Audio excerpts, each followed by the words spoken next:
本周佳话，且听风言。各位好，我是家峰，欢迎收看欧洲卫视《巴黎大视野》。在 YouTube 上收看节目的朋友，记得点赞、订阅，并且开启小铃铛。美国最高法院6月底表决推翻了1973年罗诉韦德案保障堕胎权的裁定，结束了堕胎的宪法保护，并且允许美国各州颁布法令禁止堕胎。美国共和党方面宣称支持该裁决，而民主党阵营发声抗议，并且表示非常失望。美国总统拜登也就此发表了讲话，而美国密苏里州已经宣布立即颁布法令，并且成为了第一个禁止堕胎的州，这引发了美国国内持续多日的大规模抗议。上千名抗议者聚集在华盛顿特区富兰克林广场公园，支持堕胎权利。因为美国最高法院推翻罗伊诉韦德案后，有近20个州采取行动禁止这一程序。这次示威是在美国总统拜登签署关于堕胎机会的行政命令的第2天举行的，因为这个问题持续在公众中引起分歧。在游行的口号“愤怒的夏天”下，抗议者高呼“我的身体，我的选择”。他们认为美国最高法院的裁决剥夺了妇女自由选择堕胎的基本权利，这是该国社会民主和妇女人权的倒退。抗议者之后前往白宫。全美20多个城市举行了支持堕胎权的抗议活动，谴责最高法院的决定，并要求政府采取行动保护妇女的堕胎权。最高法院的裁决使妇女堕胎问题在2022年中期选举前成为民主党和共和党之间政治辩论的焦点。目前，一些由共和党控制的州收紧了对堕胎的限制，而由民主党控制的州则加大了巩固堕胎权利的力度。美国最高法院推翻罗伊诉韦德案引起了社会的分裂和对政治制度的信任危机。总部设在华盛顿特区的时事调查机构皮尤研究中心的民意调查显示，大多数公众不赞同这一行为。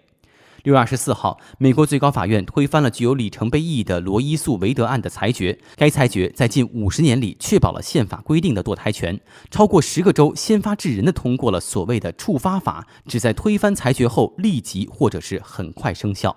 然而，公众对合法堕胎的支持自判决前基本没有变化。62%的人认为，在所有或大多数情况下都应该合法。同时，近57%的成年人不赞成法院的全面决定，包括43%的人强烈反对。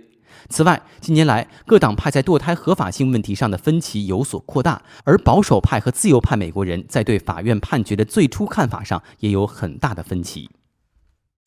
堕胎一直都是一个争议性比较大的话题，这反映了一个社会的包容度和开放度。那么，在崇尚自由、平等、博爱的法国，这里的专家如何看待这个问题呢？欧洲卫视的记者采访了妇产科医生阿兰·朗杜，我们来听一听他对于这个问题是怎么看的。L'avortement, ça inclut une variété énorme de personnes qui sont totalement en faveur de l'avortement parce que les conditions, elles ne veulent pas du tout de la grossesse. Et parfois, c'est des avortements plus ou moins contraints parce que sous la pression familiale, sous la pression du mari.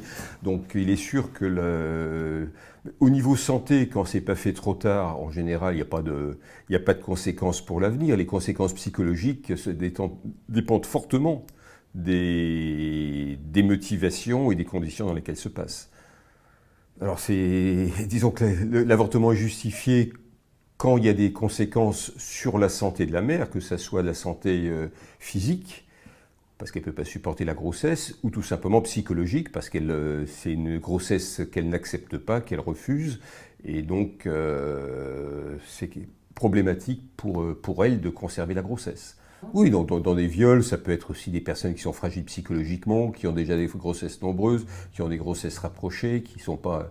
Si vous voulez, l'éventail de danger est très variable d'une femme à l'autre.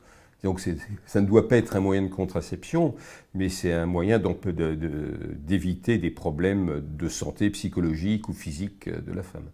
Si c'est une clinique, si c'est fait d'une façon tout à fait médicalement correcte, il n'y a pas plus de risques. Le côté légal ne change pas grand-chose à la chose. Le problème, c'est que, tel que c'était dans nombreux pays où les avortements étaient illégaux, c'était loin de se faire, entre guillemets, dans des cliniques. Ça se faisait dans des conditions qui étaient très peu valables au niveau santé de la femme, avec des conséquences ou hémorragiques ou infectieuses sévères.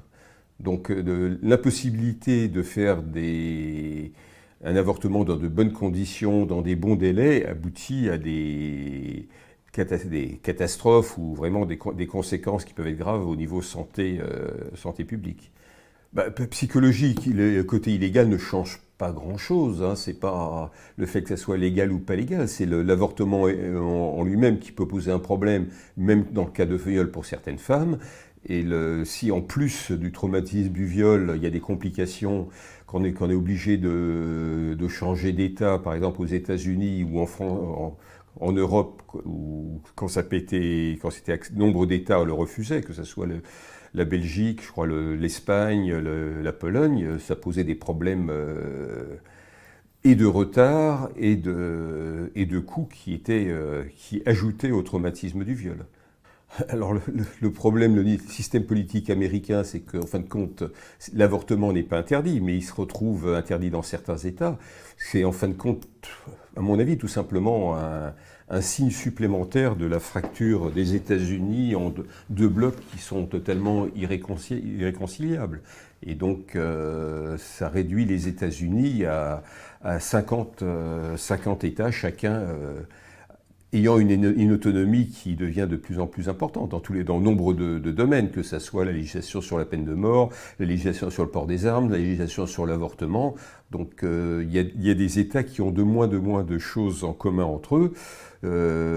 Ça pose un problème pour les habitants de ces États. Mais d'un autre côté, chaque État américain est démocratique. Donc s'il y a une majorité en faveur d'un avortement, de l'avortement, ça rentre tout simplement dans la constitution de l'État, même si l'État fédéral n'impose pas dans une direction ou dans une autre. Moi, je ne pense pas que c'est la question de l'avortement qui a divisé les États-Unis. C'est les États-Unis sont fracturés en deux populations qui sont incapables de se parler entre elles. Le débat est devenu totalement impossible avec la cancel culture, c'est-à-dire que les personnes refusent d'entendre des choses qui leur déplaisent, c'est-à-dire s'il y a un professeur d'université qui fait un discours qui déplaît, les étudiants ont le droit de retrait pour ne pas écouter ce que la personne dit, ce qui veut dire tout simplement il est impossible d'écouter quelque chose qui est contraire à ce qu'on pense, qui est totalement le contraire de toute démocratie. C'est-à-dire, et l'avortement n'est qu'un des symptômes, hein, c'est pas... Mais disons que les États-Unis sont coutumiers du fait, que ça soit la prohibition, c'est contre l'alcool, on a vu les résultats que ça donnait, c'est pas...